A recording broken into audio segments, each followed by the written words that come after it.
Well, joining us to talk about the discovery is Rosanne Casimir. She is the chief of the Tk'emlups, the Secwépemc First Nation. Chief Casimir, first of all, on behalf of all of us, thank you for joining us, but also I guess I'd like to express our condolences for what is a really tragic discovery. Thanks for joining us. Yes, well, thank you for inviting me. I know that it is definitely with heavy hearts here at the Kamloops Secwépemc, that we have this unthinkable loss, that was spoken about but never actually documented by the Kamloops Indian Residential School. So this past weekend, with the help of a ground penetrating radar specialist, that stark truth about those preliminary findings came to light. And, the confirmation of those remains of 215 children, were students from the Kamloops Indian Residential School. I want to ask you about that. I mean, obviously for you in the community, this is not a secret. This must have been talked about for generations or for years. What led you to go looking for these bodies now and in that particular area that you went to? So why we wanted to look for them now was because of the new advanced technology that's in place today. We know that a lot of stories and history was shared amongst our elders and our residential school survivors and our day scholars, sharing in, the past histories of their experiences at the residential school. And so we know that it's always been something that was never confirmed. And we do know that, many of our relations throughout Secwépemc, throughout the province, and, throughout the families that had shared that they had loved ones that were sent to the school and some of them not going home. And, it was even more horrifying was just knowing that with many of the children, to the parents, they were told that the children either ran away. Mm-hmm. We've been told that, and you mentioned that it was called ground penetrating radar, which has located the remains. What do you know? And I understand there's still further steps to do more confirmation and find out more. There's definitely a lot more work. We were just given the preliminary findings, and they shared with us, verbally what those findings were.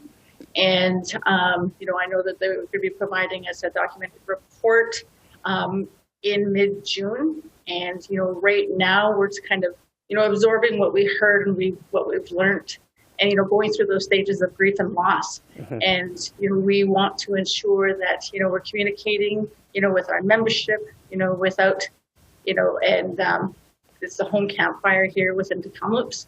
And, many students came from across the nation. So we're also, just met with the Secwépemc Nation chief this morning. And we're also working with First Nations Health Authority. We're working with, an amazing group of leaders and individuals, to support, each other and to support our members and to support the families of those who still have unanswered questions. Do we know, and do you know, who it is exactly who are buried there? Is there, do you have a clear enough idea of who these 215 people are? We do know that many children are undocumented and have not been, identified. And I do know that we still have a lot of work to do on these next steps. And, we do know that the school has been in operation since, the 1890s is when it was built.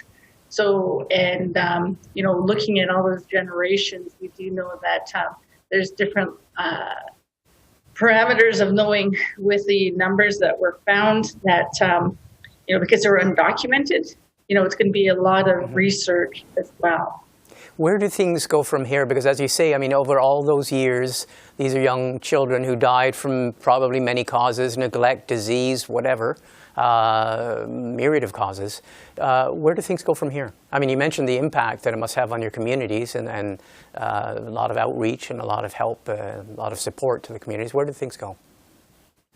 Well, now that the initial shock has passed, we are, still grappling with the news, but we're definitely taking some very important steps.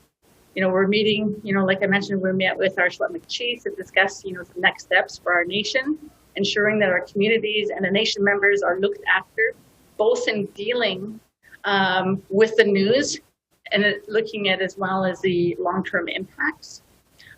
We're meeting with the home communities, the First Nations whose children attended the Kamloops Indian Residential Schools, And as caretakers of those lost loved ones, we want to assure them that cultural protocols and sensitive manners, as we go through this year investigation process, it's going to be handled with the utmost respect and compassion. Maybe just a last question, because we only have a few seconds left, but I mean, is this then going to be, I know it's a strange question, but is this going to be the children's final resting place? Is this land that you own, or is this not? What's the status of this place and this discovery? Well, these lands here are Tk'emlups to Secwépemc. This is our direct IR number 1. And, we want to honor and respect those children that have been found. We want to ensure that they're never forgotten. They came to surface, they let us know that they are here. And, we want to truly honor and respect them. And we're working with our communities collectively to what that's going to look like. Okay, Chief Casimir, I want to thank you very much, and no doubt we will keep in contact and we will talk with you during the next steps of this process. Thank you very much for speaking with us. Thank you. Thank you for having me.